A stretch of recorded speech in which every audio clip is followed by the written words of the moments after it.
मेरो सुगर चाहिँ पहिला चाहिँ फास्टिङमा 180 र पिपीमा 300 थियो। यो प्योर अर्थ याकुन सिरप खाएपछि चाहिँ अहिले चाहिँ मेरो फास्टिङमा 131 र खाना खाइसकेपछि चाहिँ 172 भएको छ। भनेपछि मेरो धेरै घटेको छ।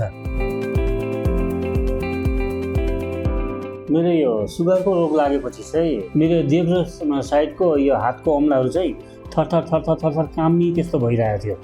तर यो फेसबुकको माध्यमद्वारा जब मैले यो प्योर अर्थ याकुन सिरप मैले जब देखेँ र त्यसपछि चाहिँ मैले अनलाइनबाट एउटा मगाएर खाइसकेपछि चाहिँ मेरो यो देब्रेपट्टिको हात काम्ने पनि छोड्यो।